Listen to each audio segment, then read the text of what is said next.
اللہ کو اور کبیرہ گناہوں سے بچو، کبیرہ گناہوں سے، بڑے گناہوں سے بچو، بڑے گناہوں سے بچو۔ چھوٹے گناہ ہوتے رہتے ہیں اور اللہ بھی درگزر کرتا ہے، بڑے گناہوں سے بچو، وہ بھی ہو جائیں توبہ کر لو معاف، توبہ کر لو معاف۔ ماں باپ کی نافرمانی بڑا گناہ ہے۔ ایک صحابی کی بیگم نے کہا یا رسول اللہ میرے خامند موت کی حالت میں کلمہ نہیں پڑھا جا رہا، علقمہ۔ آپ دوڑے ہوئے گئے، آپ نے کہا بیٹا کلمہ پڑھو، کہا جی نہیں پڑھا جا رہا، بول رہے ہیں، کہا جی پڑھا نہیں جا رہا، کہا کیوں؟ پھر آپ نے ایک دم کہا کوئی ماں باپ میں زندہ؟ کہا جی ماں۔ راضی ہے؟ کہا نہیں ناراض، بلاؤ۔ وہ آ گئیں، آپ نے کہا علقمہ کی اماں تمہیں بچے سے ناراض ہو؟ کہا جی ہاں۔ کیوں ناراض ہو؟ کہا جی اور کچھ نہیں، بہت نیک بچہ ہے، تہجد پڑھتا ہے، روزے رکھتا ہے، قرآن پڑھتا ہے، مجھ سے بدتمیز ہو کے بولتا ہے۔ وہ مجھے ابھی راستے میں بتا رہا تھا ایک ساتھی کہ جی یہاں کے جو بچے ہیں وہ ماں باپ کے ساتھ بہت بدتمیز ہو کے بولتے ہیں۔ پہلا قصور ماں باپ کا، انہوں نے کب ٹائم دیا تھا؟ انہوں کو ٹائم دیا تھا بچوں پر محنت کے لیے؟ کہا یا رسول اللہ اور کچھ نہیں ہے، بدتمیز ہو کے بولتا ہے۔ تو آپ نے کہا معاف کر دے، کہا میرا دل ٹوٹا ہوا ہے۔ آپ نے کہا اچھا اگر میں اسے آگ لگاؤں پھر سفارش کرو گی، معاف کرو گی؟ کہا پھر تو کروں گی، اتنا تو میں نہیں سہ سکتی۔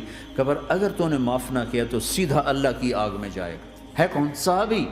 آپ نے کہا اچھا یا رسول اللہ میں معاف کرتی ہوں، میں معاف کرتی ہوں۔ تو آپ نے کہا بیٹا کہو لا الہ الا اللہ، تو اس کے کہا لا الہ الا اللہ اور جان نکل گئی۔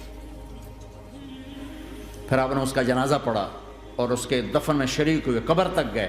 پھر آپ نے دفن کے بعد اعلان کیا جس نے ماں باپ کو دکھ دیا اس پہ اللہ کی لعنت، فرشتوں کی لعنت، زمین آسمان کی لعنت۔ نہ نماز قبول ہے، نہ روزہ قبول ہے، نہ صدقہ قبول ہے۔ کبیرہ شراب سے بچو، نشوں سے بچو، جھوٹ سے بچو، جھوٹ سے بچو، جھوٹ سے بچو، جھوٹ سے بچو۔ میرے نبی نے فرمایا میرا امتی ہر گناہ کر سکتا ہے، ایک جھوٹ نہیں بول سکتا، ایک دھوکہ نہیں دے سکتا۔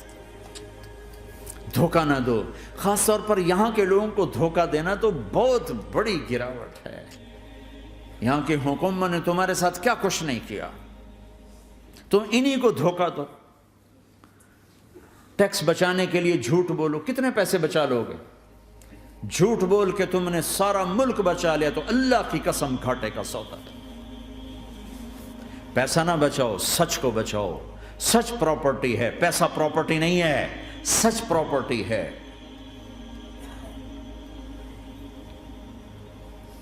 ہمارے ملکوں میں تو لوگ ٹیکس نہیں دیتے کہ حکومتیں کچھ لگاتی ہیں کچھ کھا جاتی ہیں، یہاں تو سارا تم پہ لگاتے ہیں۔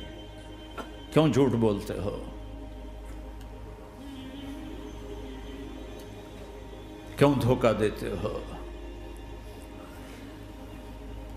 احسان دانش کی کتاب زندگی میں ایک واقعہ میں نے پڑھا کہ جب انگریز کی حکومت تھی ہندوستان پہ تو ایک دلی میں ایک گرو تھا جو جیب کترا تھا، اس کے آگے چیلے تھے جو جیب کاٹ کے کمائی دیتے تھے۔ تو ایک دن ایک اس کا چیلا یعنی ایک لڑکا 2 روپے لے کر آیا، تو اس کے ٹیچر نے اس کو ڈانٹا کہ اتنے تھوڑے پیسے آج لائے ہو، صرف 2 روپے۔ تو اس نے کہا استاد جی آج بڑا موٹا مال پکڑا تھا، آج ایک انگریز کی جیب کاٹی تھی، بڑے پیسے تھے۔ لیکن جب میں 4 قدم چلا تو مجھے خیال آیا کہ اگر قیامت کے دن عیسیٰ علیہ السلام نے میرے نبی کو تانا دے دیا، گلہ دے دیا کہ آپ کے امتی نے میرے امتی کی جیب کاٹی تھی، تو پھر میں اپنے نبی کو کیا جواب دوں گا؟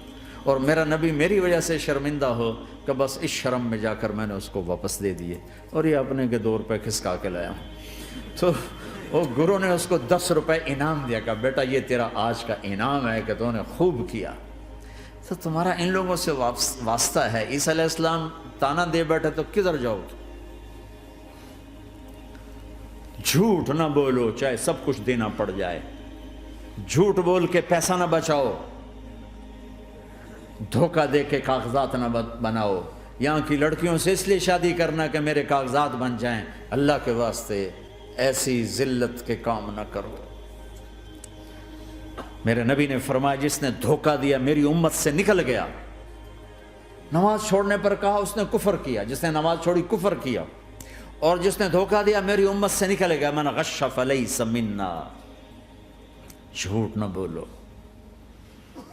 دھوکہ نہ دو، سب کچھ چلا جائے جانے دو، سچ کا ساتھ نہ، سچ کا ساتھ دو۔ ابن خراش رحمۃ اللہ علیہ کے بارے میں مشہور تھا، زندگی بھر کبھی جھوٹ نہیں بولا۔ حجاج کا زمانہ، ان کے 2 بیٹے حجاج کے خلاف جنگ میں شریک ہو گئے، پھر ان کو شکست ہوگی، وہ بھاگ گئے، پھر چھپتے چھپاتے گھر پہنچ گئے۔ سی آئی ڈی نے بتایا کہ وہ گھر آ گئے، تو حجاج نے کہا آج ابن خراش کا امتحان لوں گا۔ ان کو بلا لیا، کہنے لگا ابن خراش، وہ تیرے 2 بیٹے ہمارے خلاف جنگ میں شریک ہوئے تھے، وہ پہ بھاگ گئے تھے، ان کی کوئی خبر ہے کہاں ہے؟ تو انہوں نے مسکرا کر فرمایا کہ حجاج، زندگی موت تو اللہ کے ہاتھ میں، گھر آ چکے ہیں، گھر میں ہیں، ابھی یہیں چھوڑ کے آیا ہوں۔ تو حجاج نے کہا تیرے سچ پر تیرے بیٹے تجھے ہدیہ کرتا ہوں، اگر تو جھوٹ بولتا تیرا سر بھی اڑا دیتا، تیرے بچوں کا سر بھی اڑا دیتا، تیرے سچ پہ تجھے تیرے بیٹے تحفہ دیتا۔ مسلمان جھوٹ نہیں بولتا۔ چند پاؤنڈ کی خاطر تم کاغذات میں ہیرا پھیری کرو، ڈرو اس دن سے جس دن اللہ کے سامنے کھڑا ہونا ہے۔ یہاں کے پیپر بنانے کے لیے یہاں کی لڑکیوں کو دھوکہ دو، ڈرو اس دن سے جس دن اللہ کے سامنے کھڑے ہونا ہوگا۔ عیسیٰ علیہ السلام کا تانا اگر گلا آ گیا نبی کو تو کدھر جاؤ گے؟ سچ کے ساتھی بنو، سچ کے ساتھی بنو، سچ کے ساتھی بنو۔ ٹیکس دینا پڑے دو، دینو، تم پہ خرچ ہوتا ہے۔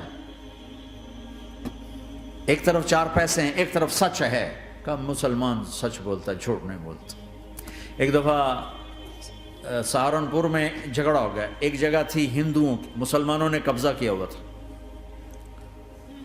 تو ہندوؤں نے کیس کر دیا، انگریز کا زمانہ تھا، عدالت میں۔ وہ مسجد بنانا چاہتے تھے، ہندو مندر بنانا چاہتے تھے، تو دونوں طرف بات تپی ہوئی۔ تو آخر وہ جج نے کہا بھائی کوئی ایسا آدمی ہے، ہندوؤں سے کہا، جو گواہی دے دے تو اس کی گواہی تم قبول کر لو گے؟ اور مسلمانوں سے بھی پوچھا، تو ہندوؤں نے کہا جی ہاں، مفتی مظفر حسین صاحب اگر گواہی دے دیں کہ زمین مسلمانوں کی ہے تو ہم دے دیں گے۔ تو مسلمان بڑے خوش ہو گئے، مفتی مظفر تو آخر مسلمان ہے تو ہمارے حق میں گواہی دے گا، تھا ان کا قبضہ ناجائز۔ تو جب وہ عدالت میں تشریف لائے، مسلمان بڑے اطمینان کا، ہن جناب ساڈے حق وچ فیصلہ ہونا ہے، چونکہ آج کل صرف سچ کو کون دیکھتا ہے۔ تو انگریز جج نے پوچھا ہاں جی مفتی صاحب آپ کیا کہتے ہیں؟ فرمانے لگے دیکھو جج صاحب، یہ زمین ہندوؤں کی ہے اور مسلمانوں نے قبضہ کیا ہوا ہے۔ تو مسلمانوں نے گالیاں نکالنی شروع، وہ یہودیوں والا بن گیا نا، گالیاں نکالنی شروع کر دی۔ تو انگریز جج نے کہا آج مسلمان ہار گئے اور اسلام جیت گیا۔ آج مسلمان ہار گئے اور اسلام جیت گیا۔ اپنی ہار مان کے اسلام کو جتاتے، سچ بول کے اسلام کو جتاتے۔ جھوٹ کے ساتھی نہ بنو، سچ کے ساتھی۔ جھوٹ کے کاغذ بنا کر کوئی بینیفٹ حاصل نہ کرو۔ میں نیوزی لینڈ گیا، میں حیران ہو گیا، 1 ہفتہ میں رہا، ڈپریشن کا شکار رہا کہ مجھے بتایا گیا کہ پورے نیوزی لینڈ میں ایک آدمی جھوٹ نہیں بولتا سوائے پاکستانیوں کے، بنگالیوں کے اور انڈین۔ جو بنگالی، جو پاکستانی، جو انڈین پہنچے یہ جھوٹ بولتے ہیں، ہیرا پھیری کرتے ہیں، ان میں ایک آدمی جھوٹ نہیں بولتا۔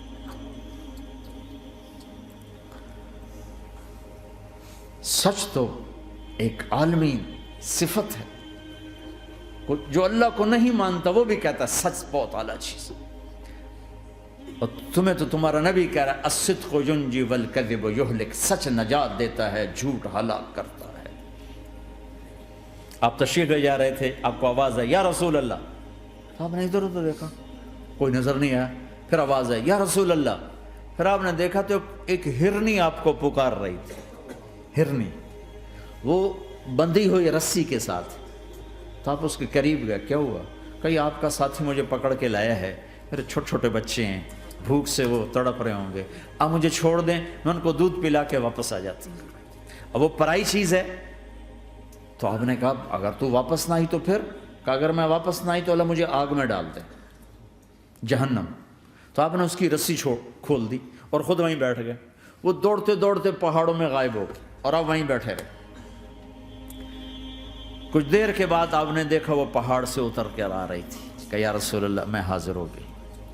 تو آپ نے اس کو رسی سے باندھ کے وہیں کھڑا کر دیا اور خود وہیں بیٹھ گئے. تھوڑی دیر ہوئی تو وہ آ گئے شکاری جو نے شکار کیا تھا. تو آپ نے کہا، ان کا نام کوئی نہیں موجود، تو آپ نے کہا میرے بھائی میری ایک درخواست ہے، آپ پوری کریں گے؟ کہ یا رسول اللہ کیوں نہیں؟ کہ یہ ہرنی مجھے ہدیہ کر دو. کہ یا رسول اللہ سب کچھ آپ کا ہے. کہ بس مجھے ہرنی چاہیے. کہ آپ لے لیں. تو آپ نے اس کی رسی کھولی کہ جا بیٹی اپنے بچوں کے پاس موج کر. سچ نجات دیتا ہے، جھوٹ ہلاک کرتا ہے.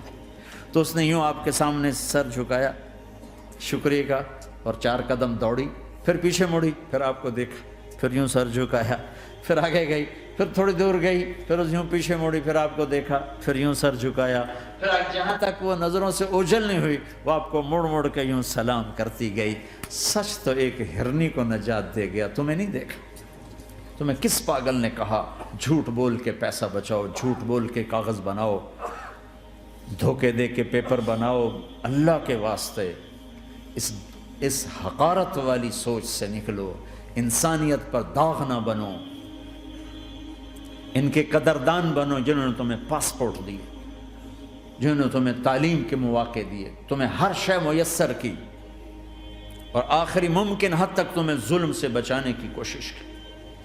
محسن کے اوپر کیوں آئے تھے اس دیس میں؟ آئے ہو تو پھر دھوکے سے بچو. جھوٹ، مسلمان کہیں بھی ہو دھوکے سے بچتا ہے. کیا اپنے پیٹ سے کپڑا اٹھانا کہ حرم بیت اللہ کے اندر جیبیں کٹتی، بیت اللہ کے اندر جیبیں کٹتی، اور حاجی بیچارے کتنی دفعہ فریادیں کرتے ہوئے نظر آئے کہ جیب کٹ گئی، جیب کٹ گئی. بیت اللہ کے اندر، مسجد نبوی کے اندر